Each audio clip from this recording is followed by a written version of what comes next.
கரூர் கூட்ட நெரிசலில் சிகிச்சை பெறுவோர் விவரங்கள் வெளியாகியிருக்கிறது. கரூர் கூட்ட நெரிசலில் சிக்கி சிகிச்சை பெறுவோரின் விவரங்கள் வெளியாகியிருக்கிறது. விஜய் பிரச்சாரத்தின் போது ஏற்பட்ட கூட்ட நெரிசலில் மூச்சு திணறலால் பாதிக்கப்பட்டு 81 பேர் மருத்துவமனைகளில் அனுமதிக்கப்பட்டிருக்கிறார்கள்.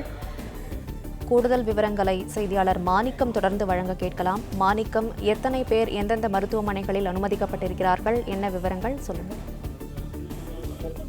தாவேக தலைவர் விஜயனுடைய பரப்புரையில் பங்கேற்று கூட்ட நெரிசல் சிக்கி மருத்துவமனையில் அனுமதிக்கப்பட்டிருக்கூடிய விவரங்களை நாம் பார்த்தோம். அதில் 81 நபர்கள் உள்நோயாளியாக அனுமதிக்கப்பட்டிருப்பதாக தகவல் சொல்லப்பட்டிருக்கிறது.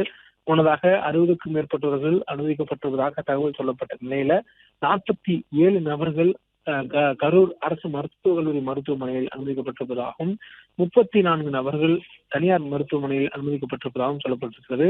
மொத்தம் 2 தனியார் மற்றும் அரசு மருத்துவமனையில் சேர்த்து 22 பேர் தீவிர சிகிச்சை பிரிவுல அனுமதிக்கப்பட்டிருப்பதாகவும் சொல்லப்பட்டிருக்கிறது. தொடர்ந்து அவர்களுக்கு சிகிச்சை வழங்கப்பட்டிருக்கும் நிலையில தனியார் மருத்துவமனையில் மட்டும் 11 பேர் தீவிர சிகிச்சை பிரிவுல அனுமதிக்கப்பட்டிருக்கிறார்கள். அதில் அமராவதி மருத்துவமனையில் 23 நபர்களும், அக்ஷயா மருத்துவமனையில் 6 நபர்களும், அப்போலோ நாதன் மருத்துவமனையில் தலா 1 நபர்கள் மற்றும் கேஎம்சி கரூர் கேஎம்சி மருத்துவமனையில் 3 நபர்கள் என அனுமதிக்கப்பட்டிருப்பதாகவும் தகவல் சொல்லப்பட்டிருக்கிறது.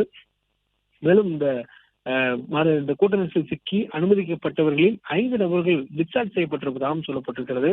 அரசு மருத்துவமனையிலும் அதே போல் தனியார் மருத்துவமனையும் அனுமதிக்கப்பட்டவர்கள லேசான மயக்கம் மற்றும் உடல்நிலை உரிய சிகிச்சை முதல் கட்டமாக அவர்களுக்கு அந்த கொடுக்கப்பட்ட முதலுதவி சிகிச்சை மூலமாக அவர்கள் மீண்டு உடல் நலத்துடன் வீடு திரும்பியதாக சொல்லப்பட்டிருக்கிறது. மொத்தம் அந்த 81 நபர்கள் இன்னும் சிகிச்சையில் இருப்பதாக ஒரு தகவலானது கொடுக்கப்பட்டிருக்கிறது. பிளே ஸ்டோர் மற்றும் ஆப் ஸ்டோரில் இருந்து பாலிமர் செயலியை QR கோடு மூலம் பதிவிறக்கம் செய்யுங்கள். செய்திகளை உடனுக்குடன் பெறுங்கள்.